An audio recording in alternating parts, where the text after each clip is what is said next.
Hello everyone. So ratio proportion में सारा theory हो चुका था, अब हम लोग क्वेश्चन आंसर करेंगे। तो टेस्ट योर कंसेप्ट्स का बहुत लोगों ने कहा था कि इसको करवाने के लिए, तो इसको करवा देते हैं। उसके बाद लेवल 1, फिर लेवल 2 और लेवल 3 के क्वेश्चंस किए जाएंगे। सो इसमें short very short answer type question, short answer type question और ऐसे टाइप क्वेश्चन इसको इसमें देखेंगे। जो जो इम्पोर्टेंट है उसको बनाएंगे। सो आते हैं first question number. If A is equal to 3 B is equal to 5 C comma then A ratio B ratio C कितना होगा। तो अब सबसे पहले खुद से ट्राई करना और मैं इसको बनाता हूँ। So A is equal to 3 B is equal to 5 C दिया हुआ है, ठीक है। ये तीनों आपस में बराबर हैं। मान लेते हैं कि वो किसी नंबर के बराबर हैं, होंगे ना। कोई तो नंबर ऐसा होगा ना जो जिनके ये तीनों आपस में बराबर हैं, तो कोई नंबर तो होगा ना जिसके बराबर ये हैं। तो ए किसके बराबर हो गया, के बराबर हो गया। बी 3b किसके बराबर हो गया, के बराबर। तो यहाँ से b का वैल्यू कितना आ जाएगा, k/3 आ जाएगा। और देखते हैं 5c इक्वल टू कितना हो गया, k हो गया। आ रहा है समझ में। तो यहाँ से c इक्वल टू कितना हो जाएगा, k/5, ठीक है। यही हो जाएगा ना। तो हमारा क्या क्या आ गया, a इज इक्वल टू के आ जाएगा, b is equal to k/3 आ गया और c is equal to k/5 आ गया। मानना जरूरी है क्योंकि जब भी ratio a ratio b ratio c पूछ रहा है तो कुछ तो ऐसा चाहिए ना जिससे हम कंपेयर कर सकें। अब यहाँ से आसान हो गया हमें। तो यहाँ से हमें क्या मिलता है, a ratio b ratio c is equal to k ratio k/3 ratio k/5, ठीक है। अब फ्रैक्शन में नहीं छोड़ते हैं। अमूमन हम लोग क्या करते हैं कि जो कॉमन फैक्टर है उससे मल्टीप्लाई कर देते हैं तीनों को। तो इसका k/1 है, k/3 है, k/5 है। तो 3, 5 और 1 का एलसीएम क्या हो जाएगा, 15 हो जाएगा। तो क्यों नहीं 15 से तीनों को मल्टीप्लाई कर देते हैं। तीनों को करेंगे तो उससे कोई फर्क नहीं पड़ेगा। तो ये क्या हो जाएगा, 15 इंटू के 15 के और 15 इंटू क्या हो जाएगा, कर देता हूँ 15 into k/3 ratio 15 into k/5। तो 3 5 जा 15 और 5 3 जा 15। तो यहाँ से क्या आ जाएगा, 15 के रेशियो 5 के रेशियो 3 के। अब के भी कॉमन है, तो इसको क्या लिख सकते हैं, 15 रेशियो 5 रेशियो 3। ये हमारा आंसर हो जाएगा, ठीक है। 15 रेशियो 5 रेशियो 3 यानी A ratio B ratio C किसके बराबर होगा, 15 रेशियो 5 रेशियो 3। आंसर भी यही है। सो कुछ और नहीं करना था इसमें, दरअसल हमें कंपेयर करना था। ये डायरेक्ट भी बन सकता है अगर यहाँ से अगर थोड़ा सा आप देखोगे अच्छे से कि ए रेशियो बी रेशियो, अगर थोड़ा सा आप ध्यान लगाओगे कि इसमें कैसे कर सकते हैं तो यहाँ से भी डायरेक्ट बन सकता है। हालांकि ये सबसे सिंपल और सबसे जनरल तरीका से मैंने बनाया कि ये तीनों को अगर आप आपस में के या कुछ भी मान लो, के जगह जरूरी नहीं कि कोई के ही मानेंगे, कोई भी वेरिएबल मान सकते हैं। तो यहाँ से ए का वैल्यू के बराबर आ गया, बी का k/3 और सी का k/5। दरअसल और इसमें हमको कॉमन दिख रहा है के और 15 से मल्टीप्लाई करके इसको सिंपलेस्ट में ला दिए तो 15 रेशियो 5 रेशियो 3। तो A ratio B ratio C का वैल्यू कितना आ जाएगा, 15 रेशियो 5 रेशियो 3। दरअसल ये क्वेश्चन नंबर 4 था टेस्ट योर कंसेप्ट में, लेकिन इसको मैंने 1 अपने से किया है। शुरू की जो क्वेश्चन है वो बहुत ईजी है, 3 क्वेश्चन, ठीक है। आते हैं क्वेश्चन नंबर 9 पे, ठीक है। क्योंकि बीच में जो क्वेश्चन है उनको पहले भी कराया जा चुका है। जब थ्योरी का पार्ट बताया गया था, इससे 2 पार्ट निकाला गया, उसमें भी क्वेश्चन बहुत सारे कराए गए हैं, ठीक है। तो if A ratio B, A is to B, इसको क्या पढ़ते हैं, A is to B is as B is to C, ठीक है। इसको क्या पढ़ते हैं, A is to B is as B is to C comma then A B C are in. ये तो बताया भी गया था, जब ऐसे रिलेशन होते हैं इसको क्या कहते हैं, कंटिन्यूड प्रोपोर्शंस, ठीक है। ऐसे रिलेशन को कंटिन्यूड प्रोपोर्शन कहते हैं जहां मीन का जो वैल्यू है वो दोनों सेम हो जाते हैं। ये जो इनको क्या बोलते हैं, एक्सट्रीम बोलते हैं। ए और सी एक्सट्रीम पोजीशन पे हैं और ये दोनों मीन पोजीशन पे, तो मीन तो दोनों सेम है, बी ही है, तो ऐसे को कंटिन्यूड प्रोपोर्शंस कहते हैं। क्वेश्चन नंबर 10, ये तो पहले भी करा चुके हैं लेकिन कर लेते हैं। The mean proportion of 4 and 9 is 6 है, इज इट ट्रू और फॉल्स। तो 4 और 9 का मीन प्रोपोर्शन कितना होगा, तो 4 इंटू 9 का स्क्वायर रूट, यही ना मीन प्रोपोर्शन होता है। Mean proportion is equal to 4 into 9 का square root is equal to square root of 36 is equal to कितना हो जाएगा, +-6, लेकिन अब प्रोपोर्शन मीन प्रोपोर्शन माइनस में नहीं हो सकता, तो इसलिए माइनस को हटा देते हैं और केवल +6 लिखते हैं। ठीक है, तो ऑफ कोर्स बिल्कुल सही है, मीन प्रोपोर्शन ऑफ 4 और 9 कितना होगा, 6 ही होगा, तो इसलिए स्टेटमेंट क्या है, ट्रू है। ठीक है, अब आगे बढ़ते हैं 12 क्वेश्चन नंबर। ये भी कराया जा चुका है लेकिन फिर से कर देख ही लेते हैं। If A/B is equal to C/D is equal to E/F is equal to 1/3, ये तीनों रेशियो किसके बराबर है, 1/3 के बराबर है। Then 5A + 3C + 7E upon 5B + 3D + 7F। ध्यान दे रहे हो, 5 से दोनों मल्टीप्लाई है, 3 से दोनों मल्टीप्लाई है, 7 से ये दोनों मल्टीप्लाई है। तो कुछ याद आ रहा है कि एक बताया था मैंने नियम कि अगर A/B is equal to C/D is equal to E/F हो तो LA + MB MC + NE upon LB + MD + NF किसके बराबर होता है, इसी रेशियो के बराबर होता है। ये चीज़ बताया भी था, एक मिनट दिखा देता हूँ। किधर गया, एक मिनट,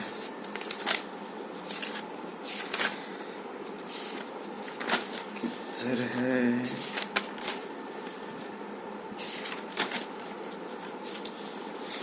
कहीं पर तो बताया था, पिछले वाले नोट्स में देखना कहीं पर बताया गया है इसको, या फिर बुक्स में भी है, इधर बताया हुआ होगा, ज्वाइंट वेरिएशन है, हाँ यहाँ पर बताया था। Note, if A/B is equal to C/D is equal to E/F and L, M and N are any three non-zero numbers, then A/B is equal to C/D is equal to E/F is equal to LA + MB ये where L, M and N are non-zero numbers। ठीक है, तो ये चीज़ बताया गया था, तो इसको आप डायरेक्ट क्या लिख सकते हो, इसका आंसर 1/3, क्योंकि ये जो होता है ये A/B के ही बराबर होता है। ये पूरा वैल्यू किसके बराबर हो जाएगा, A/B या C/D के बराबर या E/F के बराबर, और A/D या C/D या E/F किसके बराबर है, 1/3 के, तो इसका वैल्यू आप 1/3 लिख सकते हो। अच्छा, यहाँ से अगर आपको लगता है कि मतलब फिर ये कैसे आ गया, ठीक है, तो चलो इसको बना ही लेते हैं। तो A/B किसके बराबर है, 1/3 के बराबर, तो यहाँ से B = क्या आ जाएगा, 3 आ जाएगा। ठीक है, ठीक है, C/D किसके बराबर है, ये भी 1/3 के बराबर है, तो यहाँ से D = क्या आ जाएगा, 3C आ जाएगा। ठीक है, E/F किसके बराबर है, 1/3 के बराबर है, तो यहाँ से F = क्या आएगा, 3 आ जाएगा। ठीक है, आ जाएगा, कोई दिक्कत। अब इसको यहाँ पर लिखते हैं, क्या था हमारा, 5A + 3C + 7E upon, question तो बन गया है, आंसर 1/3 होगा जो कि मैंने बताया था, अपॉन 5B + 3D + 7F, लेकिन दूसरा तरीका से मेथड 2 से इसको बना रहे हैं। तो हम क्या लिखेंगे, 5A को A ही रहने देते हैं। ठीक है, 5A को A ही रहने देते हैं, और यहाँ से हम क्या लिखेंगे, 5A + 3C + 7E upon B = 3A है तो 5 × 3A कर देते हैं। ठीक है, प्लस D = 3C है तो 3 × 3C कर देते हैं, प्लस F = कितना है, 3E है तो 7 × 3E कर दिए। अरे बस समझ में, ऊपर को जस्ट जैसा है वैसा रखें, और नीचे B, D और F के जगह किसको रिप्लेस कर दिए, 3A, 3C और 3E respectively.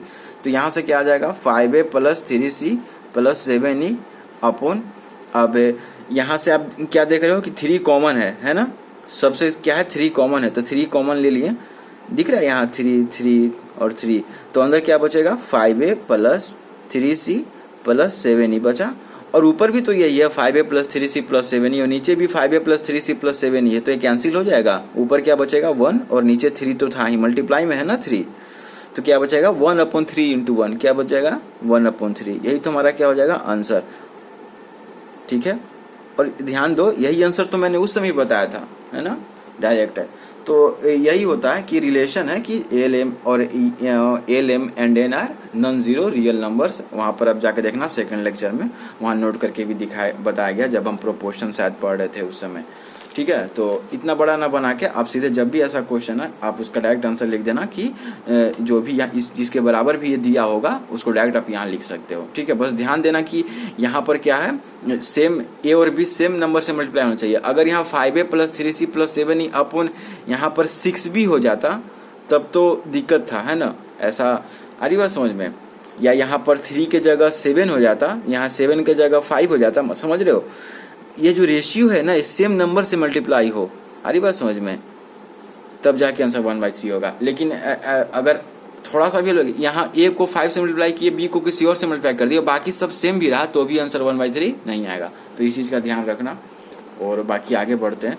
Question number 13, find x if 2,7, 5, are in proportion. तो चलो प्रोपोर्शन का तो सबको जानते ही है कि प्रोपोर्शन किसको कहते हैं, equality of two ratio is proportion, है ना। Equality of two ratio is called proportion.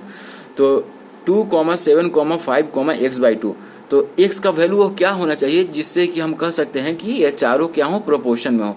तो 2/7 ये एक रेशियो बन गया और दूसरा रेशियो क्या बनेगा, 5/x/2 बन जाएगा। तो यहाँ से क्या आ जाएगा, क्रॉस मल्टीप्लिकेशन कर दो तो 2 × x/2 इज इक्वल टू 7 × 5 हो जाएगा। 2 से 2 कैंसिल, तो यहाँ से x इज इक्वल टू कितना आ जाएगा, 35। यानी x को 35 होगा तब जाके ये चारों को हम क्या कहेंगे कि this all 4 numbers are in proportion. आ रही बात समझ में। यानी x का वैल्यू जो हमसे पूछ रहा था, ठीक है, तो x इज इक्वल टू 35 हमारा क्या हो जाएगा, आंसर हो जाएगा। आई नो कि ये बहुत हल्का हल्का आपको लग रहा होगा, लेकिन अब सीन से शुरू में कुछ बनाना चाहिए था टेस्ट योर कॉन्सेप्ट का, तो हम बना ले रहे हैं। अच्छा इसका पहला क्वेश्चन यही था, ठीक है, टेस्ट योर कॉन्सेप्ट का। Express the ratio 5 litre is to 525 ml, यही है ना, 525 ml in the lowest term. अब आपको पता है कि रेशियो जो होता है, जिन दो क्वांटिटीज़ का हम रेशियो निकालते हैं उनका यूनिट क्या होना चाहिए, सेम होना चाहिए। तो ये तो लीटर में ml में, तो क्यों नहीं हम लोग लीटर को ml में बदल लेते हैं। तो ये 5 लीटर अपॉन क्या है, 525 ml है, लेकिन यूनिट तो सेम नहीं है। तो इसको क्या करेंगे, इसको 500 ml लिख सकते हैं, ठीक है, 500 ml इसको लिख सकते हैं अपॉन 525 ml, ठीक है। और इसी को जब आप दोनों को देखिएगा एचसीएफ कीजिएगा, ये दोनों को जैसे ही कैंसिल आप करोगे, दोनों 5 से डिविजिबल है तो कैंसिल करते जाओगे तो अंत में क्या आएगा, 200/21 आ जाएगा। आ रही बात समझ में। वैसे भी किसी भी रेशियो का लोवेस्ट फॉर्म निकालने के लिए, जो लोवेस्ट टर्म होता है उसको निकालने के लिए हम क्या करते हैं कि ऊपर और नीचे दोनों के क्वांटिटी को कंसिक्वेंट और एंटीसीडेंट और कंसिक्वेंट का एचसीएफ ले लेते हैं और एचसीएफ से कंसिक्वेंट को डिवाइड कर देते हैं और एंटीसीडेंट को भी कंसिक्वेंट से डिवाइड कर देते हैं और वही हमारा लोवेस्ट आता है। अरे बात समझ में। अब ये जो आया रेशियो, ध्यान देना, इन दोनों का एचसीएफ 1 है, ठीक है, इन दोनों का एचसीएफ क्या है, 1 है। यहाँ से पता चलता है कि 200/21 ये लोवेस्ट टर्म है। इसी को कैंसिल करते जाओगे तो 200/21 आएगा, करके देख लेना, और यही हमारा क्या हो जाएगा, आंसर हो जाएगा। ठीक है, ठीक है। इसमें बच्चे क्या गलती करेंगे कि सीधे इसको 5/525 लिखेंगे, फिर इसको 525/525 करके कैंसिल, 5 1 जा 5 और 5 1 जा 05, इसका आंसर क्या 1:105 कर देंगे ये आंसर लिख देंगे। ये आंसर नहीं होगा, ठीक है। क्यों? क्योंकि ऊपर लीटर में है, नीचे ml में है, तो यूनिट तो सेम नहीं ना है। और रेशियो जब भी निकालते हैं हम सेम काइंड ऑफ क्वांटिटीज का निकालते हैं। आ रही बात समझ में। रेशियो का आपने डिफिनेशन भी याद होगा कि डिफिनेशन जो रेशियो का था, अगर याद हो रेशियो का definition, the value obtained when two quantities of the same kind are compared by dividing one quantity with the other is called as ratio. So हमारा आंसर 1:105 ना होकर इसका क्या होगा आंसर, 200:21 होगा, या फिर, ठीक है। आगे बढ़ते हैं। Question number 27। ये मत सोचना कि छोड़ के आगे बढ़ रहे हैं, क्योंकि बहुत सारा बताया भी जा चुका है और जो अच्छा सवाल है वो मैंने खुद पिक कर लिया है। और इसी तरह के कई बार क्या होता है कि एक ही टाइप के सवाल बार बार पूछे गए हैं उसमें, तो मैंने सोचा कि उसको बार बार बनाने से अच्छा है कि इसको एक बार बनाते जाए। If x ratio y is equal to 5:7 comma then find 3x plus 4y ratio x plus 2y। ये बहुत पूछा जाता है कि x अपॉन y कितना है, 5/7 है। तो आप किसका वैल्यू बताओ, 3x plus 4y ratio x plus 2y, इसका वैल्यू कितना होगा, इज इक्वल टू वाट। ठीक है, तो एक काम करते हैं ना, ये जो आप देख रहे हो x बाई y का वैल्यू तुमको पता है। ठीक है, तो एक ही क्वेश्चन मेरे पास है, जबकि अननोन कितना है, 2 अननोन है। एक तो x का वैल्यू भी मुझे नहीं पता है, y का वैल्यू भी मुझे नहीं पता है, बस इतना पता है कि x अपॉन y इतना है। तो एक ही इक्वेशन से 2 अननोन निकाला जा सकता है, नहीं निकाला जा सकता है। हम x और y का एग्जैक्ट वैल्यू यहाँ से नहीं निकाल सकते हैं, लेकिन एक तरीका है, वो क्या है कि आप देखो यहाँ पर क्या करता हूँ कि मैं न्यूमरेटर या फिर ऐसे कहो एंटीसीडेंट और कंसिक्वेंट में डिवाइडिंग मैं यहाँ पर डिवाइडिंग न्यूमरेटर लिखता हूँ। हालांकि न्यूमरेटर को ही इसमें रेशियो में क्या लिखते हैं, एंटीसीडेंट, और नीचे वाले को डिनोमिनेटर को कंसिक्वेंट लिखते हैं। डिवाइडिंग न्यूमरेटर डिवाइडिंग ऐसा लिखता हूँ, देखो कैसे निकालूंगा। Dividing each term of numerator and denominator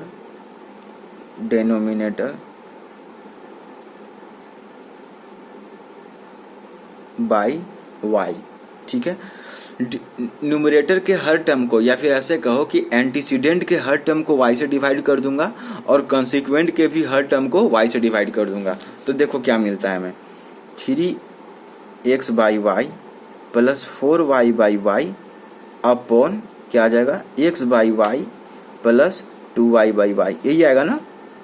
और ऊपर नीचे y से डिवाइड करने पर कोई फर्क नहीं पड़ता, क्योंकि y तो कैंसिल ही हो जाएगा ना। आ रही बात समझ में, ये y है तो y तो कैंसिल ही हो जा रहा है। अपने मन से मैंने किया y से डिवाइड, लेकिन इससे बैलेंस में कोई फर्क नहीं पड़ रहा है, क्योंकि y अभी भी कैंसिल हो जा रहे हैं। ठीक है, मैंने अलग अलग, आ रही बात समझ में। तो ये y से y कैंसिल, ये y से y कैंसिल, तो ये क्या हो जाएगा, 3x upon Y plus 4 upon x upon Y plus 2। आ रही बात समझ में।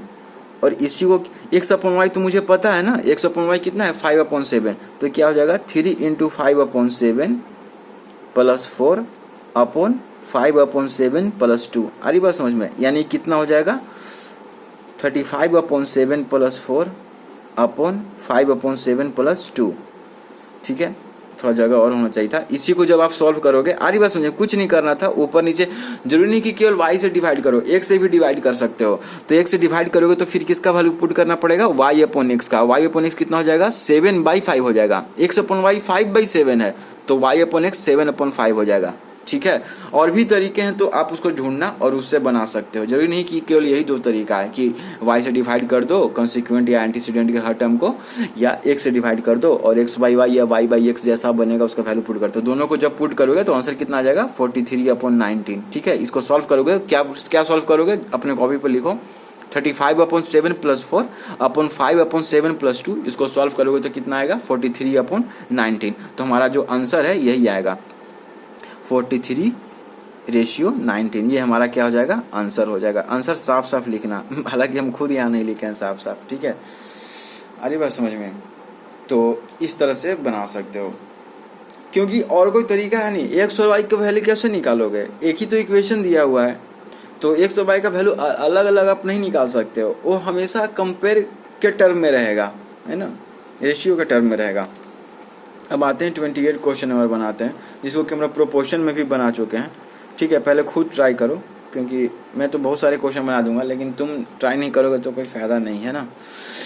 If 40 men complete a piece of work in 5 days। ठीक है, 40 men किसी काम को 5 डे में कंप्लीट करते हैं।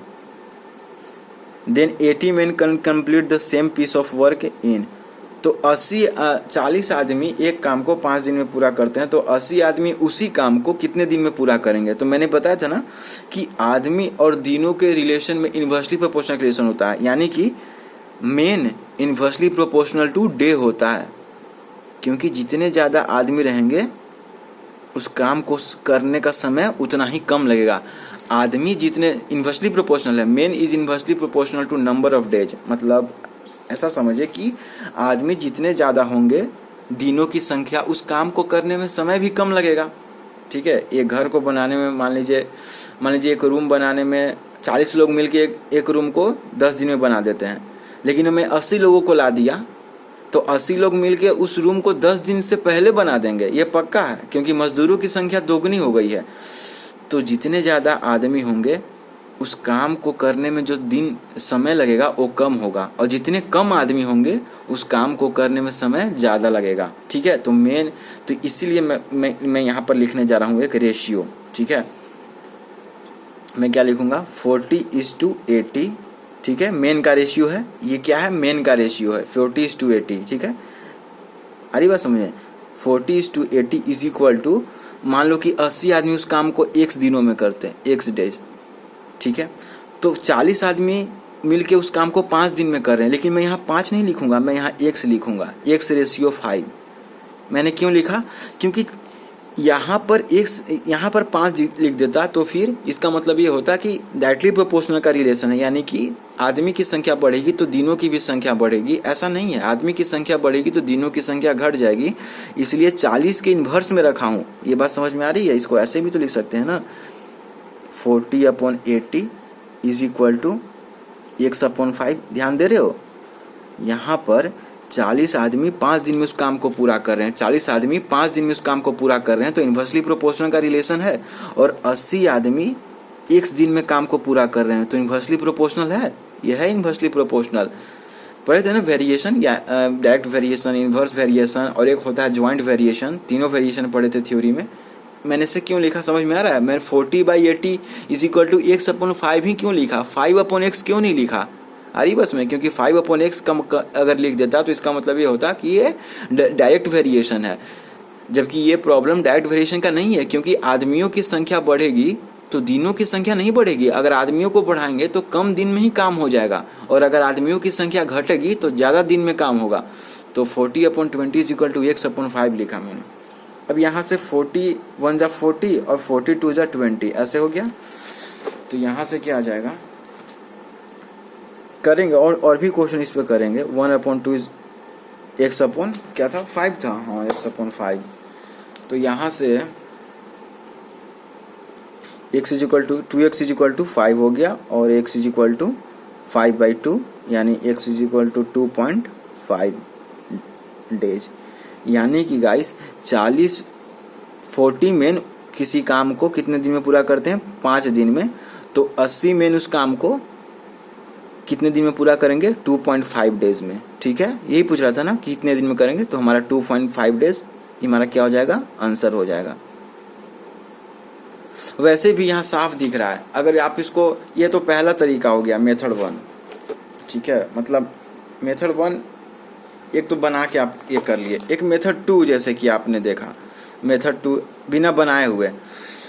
जब आप देख रहे हो कि 40 आदमी किसी काम को 5 दिन में पूरा कर रहे हैं, तो 80 आदमी कितने दिन में करेंगे, तो आप देख रहे हो यहाँ से डबल हो गया।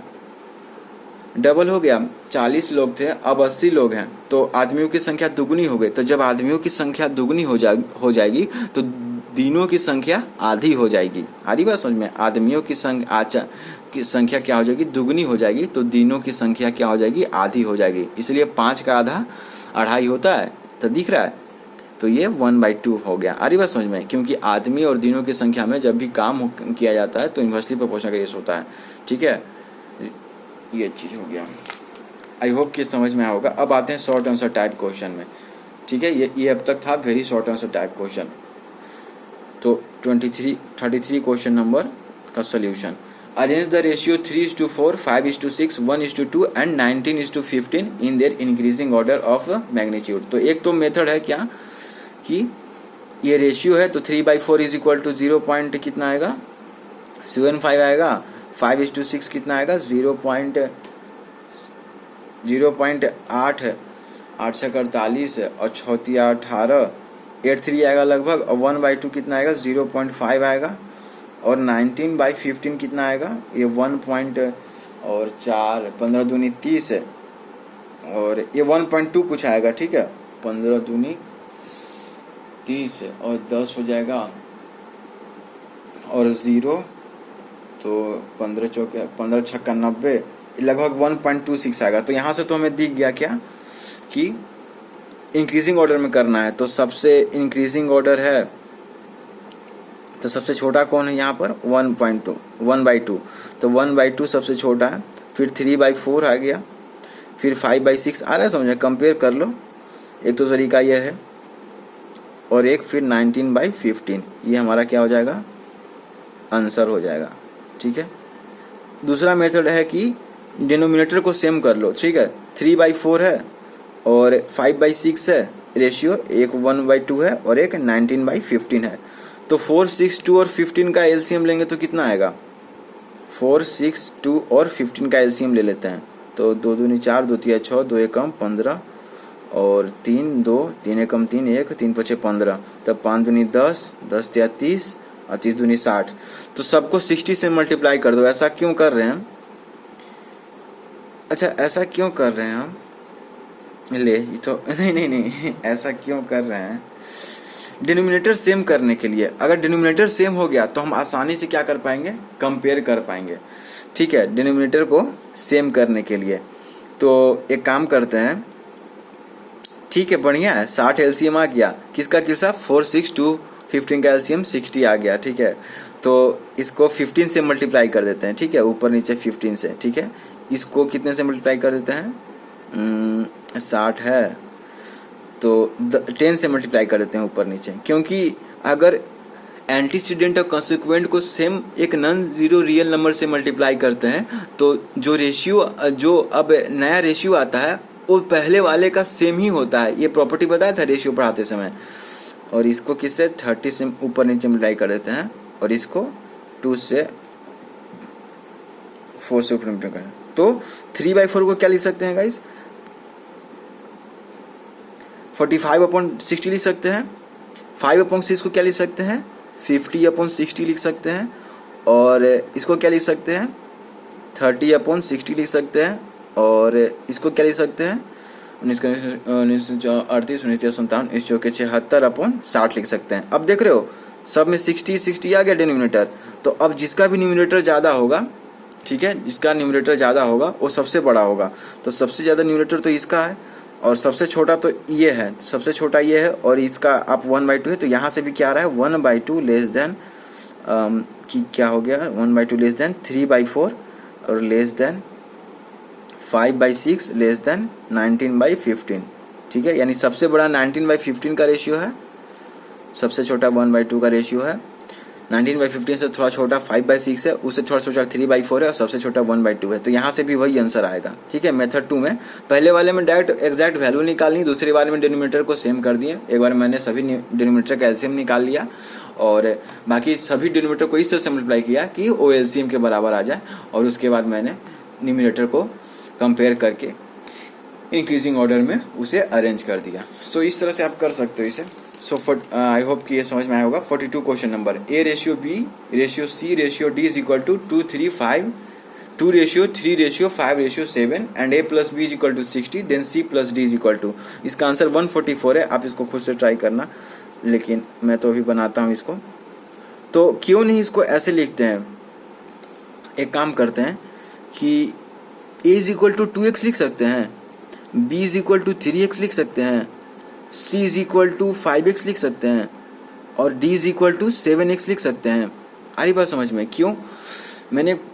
जब मैं रेशियो को बता रहा था, पढ़ा रहा था, तो उस समय थ्योरी में मैंने एक प्रॉपर्टी बताया था कि जो भी रेशियो होता है उसको किसी भी एक कॉमन फैक्टर से मल्टीप्लाई कर दो जो कि कैंसिल होने वाला है। तो x अगर वह कॉमन फैक्टर है जो कि कैंसिल ही हो जाएगा, अगर इस सभी रेशियो को x से मल्टीप्लाई करेंगे तो कोई फ़र्क नहीं पड़ता है। लेकिन वही है कि जब भी आप जैसे x a का कुछ अपना कुछ तो क्वांटिटी होगा ना, तो मैंने सबको x से मल्टीप्लाई किया तो a is equal to 2x रख लिया, b is equal to 3x हो गया, c is equal to 5x और d is equal to 7x। इसका कहने का मतलब अभी भी ये है कि ये x से मल्टीप्लाई करने के बाद सबको अभी भी जो a ratio b ratio c ratio d है वो अभी भी 2 रेशियो 3 रेशियो 5 रेशियो 7 ही है, ठीक है। मैंने x से मल्टीप्लाई इसीलिए किया या आप किसी से भी एक वेरिएबल से मल्टीप्लाई कर सकते हो, ताकि मैं एग्जैक्ट एक वैल्यू लेना चाहता हूँ कि ये आखिर है कितना। ये तो रेशियो में है ना, ये है कितना, ठीक है। तो यहाँ से a प्लस बी कितना दिया हुआ है 60, और a कितना है 2x, और b कितना है 3x। तो क्या लिखूँ a प्लस बी को, a प्लस बी कितना दिया हुआ है 60, और a 2x था और b 3x था नहीं, मैंने इसको किया, ठीक है, रेशियो बस मुझे दिया हुआ था। अब यहाँ पर मैं रेशियो थोड़ी लिखूंगा, यहाँ पर मैं 2 + 3 कैसे लिख सकता हूँ, = 60 हो जाएगा। आप सोचोगे a प्लस बी तो 60 दिया हुआ है, तो a की जगह मैं 2 पुट करता हूँ, क्योंकि ये रेशियो b कितना दिया हुआ है 2:3, तो 2 + 3 इधर 5 = 60 होता है क्या। और वैसे भी वो रेशियो दिया हुआ है, उसका क्वांटिटी नहीं दिया हुआ है, आ रही बात समझ में। तो यहाँ से क्या हो जाएगा 5x = 60, और यहाँ से x = क्या हो गया 12।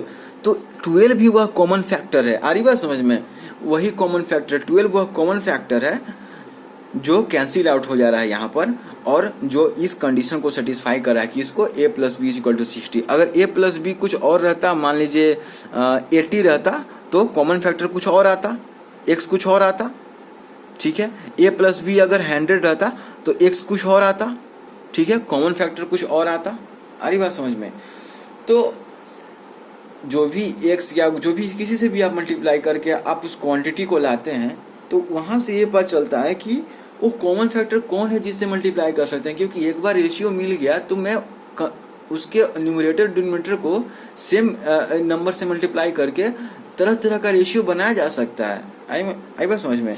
तो हमारा हमारा c + d का वैल्यू पूछ रहा है, तो c + d, तो c कितना है 5x और d कितना है 7x, तो 5x + 7x, ठीक है, यानी 12x, और 12 इंटू, और x का वैल्यू पता है 12 मुझे वो, ठीक है। अरे समझ में, a + b कुछ और होता तो यहाँ पर c + d का वैल्यू भी कुछ और आता, क्योंकि x का वैल्यू कुछ और आता, तो यहाँ 144 हमारा क्या हो जाएगा, इस आंसर हो जाएगा।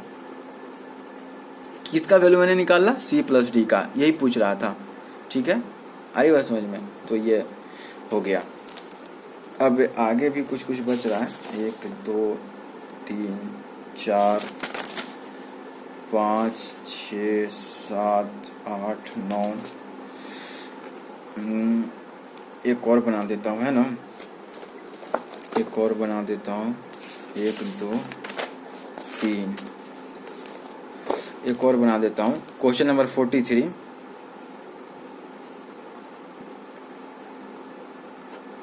The monthly expenditure of a family of 9 members is 891 rupees. What will be the monthly expenditure of the family if there are 12 members?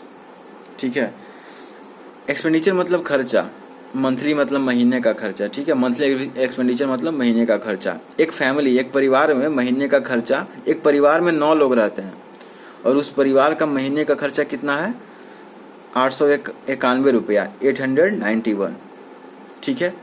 तो उस परिवार का खर्चा क्या होगा जिसमें 12 लोग रहते हैं, ठीक है। आ रही बात समझ में, 9 लोग, एक परिवार में जब 9 लोग रहते हैं तो 891 रुपया खर्चा हो रहा है। तो अगर what will be the monthly expenditure of family if there are, तो फैमिली का मंथली एक्सपेंडिचर कितना होगा जब उस फैमिली में 12 लोग हैं। मान लीजिए कहीं से 3 लोग और आ गए, ठीक है। अब घर में तो गेस्ट आते ही रहते हैं, अब और मान लीजिए वो गेस्ट थोड़े थोड़े मतलब महीना भर रहने वाला गेस्ट है, ठीक है, आज ही जाने वाले नहीं है। तो अब परिवार में 12 लोग हो गए हैं, तो उस परिवार का मंथली एक्सपेंडिचर कितना होगा। तो यहाँ से बस बहुत सिंपल है, ध्यान दो। एक बात ये समझ में आती है कि मेंबर जो है, जितने ज़्यादा मेंबर होंगे उतना ज़्यादा एक्सपेंडिचर होगा।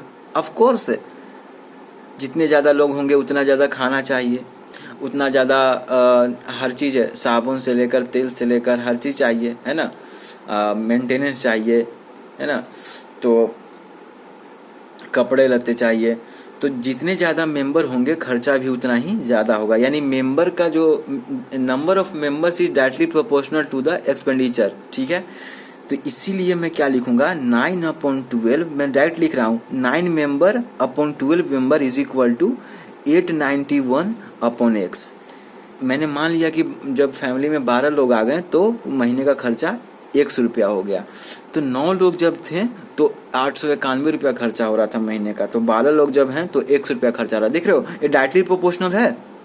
मैंने 891 अपॉन 1 से क्यों लिखा, 1 अपॉन 891 क्यों नहीं लिखा, क्योंकि 891 अपॉन x लिखने पर ही पता चला कि डायरेक्टली प्रोपोर्शनल का रिलेशन है। 9 लोग थे तो 891 रुपया का खर्चा है महीने का। अब 12 लोग होते हैं तो 100 रुपया खर्चा। अभी x निकालने वाले हैं हम लोग। तो x इक्वल टू कितना हो जाएगा, 12 इंटू क्रॉस मल्टीप्लीकेशन पढ़े हो ना लीनियर इक्वेशन में, 12 इंटू 891 अपॉन 9। तो ये 9 9 जा 81 और फिर से 9 9 जा 81। तो x इक्वल टू कितना हो जाएगा, 12 इंटू 99। तो x इक्वल टू 1188। तो महीने का खर्चा जब 12 लोग फैमिली में आ जाते हैं तो महीने का खर्चा कितना हो जाएगा, 1188 रुपया। ये हमारा क्या हो जाएगा, ये कितना है 1188। ठीक है, ये हमारा आंसर हो जाएगा। ऑफ कोर्स देख ही रहे हो खर्चा तो बढ़ ही रहा है। 9 लोग थे तो 891 रुपया खर्चा हो रहा था महीना में, 12 लोग हो गए तो 1188 रुपया खर्चा हो गया। अरे बस समझ में, यहाँ पर ये मत लिख देना 9/12 इज इक्वल टू x/81। ठीक है, ये गलत हो जाएगा। मैंने 81/x लिखा है क्योंकि इन्वर्सली प्रोपोर्शन हो जा रहा है। 9 लोग 891 रुपया खर्चा, इन्वर्सली प्रोपोर्शन का रिलेशन नहीं है, डायरेक्टली प्रोपोर्शन का रिलेशन है। ये समझना था बस मेन। ठीक है, क्वेश्चन बाई क्वेश्चन आपको समझना होगा। कई जगह इन्वर्सली प्रोपोर्शन है, जैसे कि मेन और वो जो दिन का जो मैंने बताया था कि मेन और नंबर ऑफ मेन और नंबर ऑफ डेज के बीच में इन्वर्सली प्रोपोर्शन का रिलेशन है, उस एक पहले क्वेश्चन में बताया था। ये देखो इस क्वेश्चन में इन्वर्सली प्रोपोर्शनल था मेन नंबर ऑफ मेन। तो यहाँ पर मैंने देखो तो 40/80 इक्वल टू x/5 लिखा। ठीक है, 40 आदमी मिलकर 5 दिन में काम को पूरा कर रहे हैं, तो 80 आदमी मिलकर 1 दिन में काम। अरे बस समझ में, तो ये चीज़ हो गया। सो आगे फिर और बनाएंगे लेवल 1, लेवल 2, लेवल 3 जल्दी ख़त्म करेंगे इसको। ज़्यादा नहीं, 2 और वीडियो और चाहिए शायद मेरे ख्याल से। और अभी कुछ बचा भी हुआ है, ऐसे टाइप में तो बचा ही हुआ है, शॉर्ट आंसर टाइप में भी कुछ बचा हुआ है। So thank you so much guys for watching this, have a great day ahead.